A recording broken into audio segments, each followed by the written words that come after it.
अभी मेरे पास एक नौजवान आया, मौली साहब दाढ़ी के बारे में क्या मसला है, दाढ़ी रखना फर्ज है, सुन्नत है, वाजिब है, मुस्तहब है, क्या मसला है? इसलिए कि अब दाढ़ी में भी कई डिजाइन नजर आ रहे हैं। कोई दाढ़ी को पूरा छोड़े हुए है, कोई दाढ़ी को काट छांट कर रहा है, कोई फ्रेंच कट दाढ़ी रखे हुए है, कोई शाहरुख खान टाइप की दाढ़ी रखे हुए है, कोई सलमान खान टाइप की दाढ़ी रखे हुए। ये दाढ़ी का मसला क्या है? मौली साहब थोड़ा सा आप इसकी वजाहत कर दीजिए, कान खोल करके सुन लो। दाढ़ी रखना ये किसी फिल्मी हीरो और किसी बॉलीवुड के एक्टर का फैशन नहीं है। दाढ़ी रखना मेरे नबी का तरीका है, मेरे नबी का हुक्म है। और अहले हदीस वो हो ही नहीं सकता जो नबी का हुक्म आने के बाद अगर मगर और चूं चरा की बात करे। हमारा यह अकीदा है कि जिस बात का नबी ने हुक्म दे दिया और कोई दूसरी हदीस ऐसी नहीं है जिसमें उस हुक्म के बारे में कोई गुंजाइश मौजूद हो, तो वो चीज फर्ज होती है, वो चीज वाजिब होती है, वो चीज कंपलसरी होती है। और दाढ़ी के बारे में सिर्फ नबी का अमल नहीं है, नबी का कौल मौजूद है, नबी का हुक्म मौजूद है। आपने फरमाया वाफुल लुहा, दाढ़ी को छोड़ दो। आपने फरमाया वफिरुल लुहा, दाढ़ी को बढ़ाओ, दाढ़ी को लटकाओ, दाढ़ी को छोड़ दो। ये सारे अल्फाज बताते हैं कि दाढ़ी को उसके हाल पे छोड़ देना यही अल्लाह के नबी का तरीका है।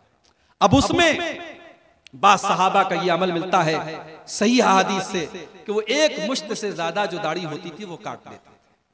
तो एक मुश्त से ज्यादा अगर कोई काट लेता है बास सहाबा के उस अमल को बुनियाद बना करके, तो हम उसको बिदात तो नहीं कह सकते, उसको नाजायज तो नहीं कह सकते, मगर हम ये जरूर कहेंगे कि सुन्नत ये है, अफजल ये है। और अहले हदीस जिस मनहज की दावत देते हैं उस मनहज का तकाजा ये है कि दाढ़ी में वो चीज भी न की जाए। और जो नबी अकरम की हदीस से जो बात साबित है वो ये है कि दाढ़ी को उसके हाल पे छोड़। ये है अगर आप दाढ़ी रखते हैं और लोग ये कहते हैं साहब ये तो बड़ा अजीब आदमी है, दाढ़ी रखने के बाद ऐसा भी हो सकता है रिश्ता न आना बंद हो जाए।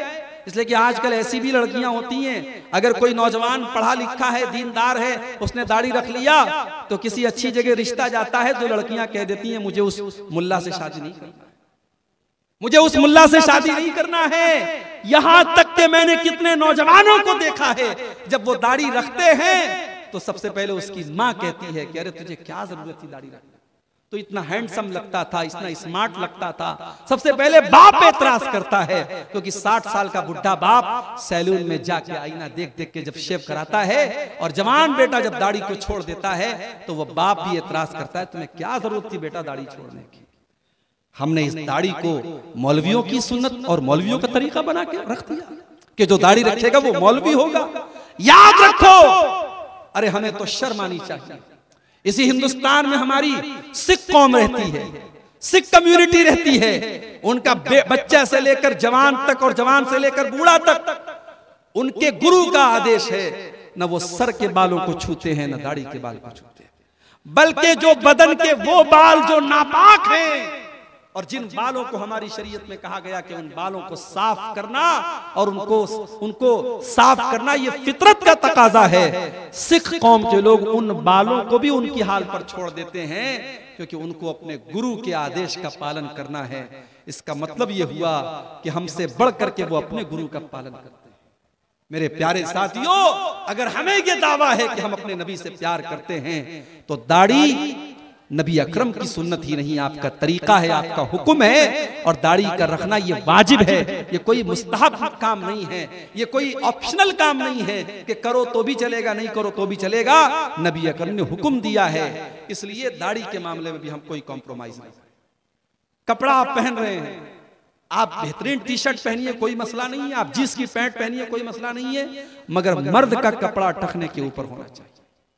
अगर समाज आपसे ये कहता है कि ये तो बड़े आउटडेटेड लोग हैं, इनकी पैंट देखो कितनी ऊंची है, इनका पायजामा देखो कितना ऊंचा है, तो बर्दाश्त कर लो लोगों की बातें, लोगों के जुमले बर्दाश्त कर लो।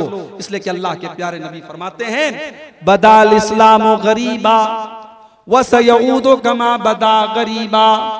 इस्लाम जब शुरू हुआ था तो अजनबी था, इस्लाम जब शुरू हुआ था तो अजनबी था, और आने वाले दौर में कैसा दौर आएगा कि इस्लाम फिर से अजनबी बन जाएगा। यानी इस्लाम पर अमल करने वाला जमाने की निगाहों में अजनबी बन जाएगा। लोग उसको अजीब व गरीब नजरों से देखेंगे।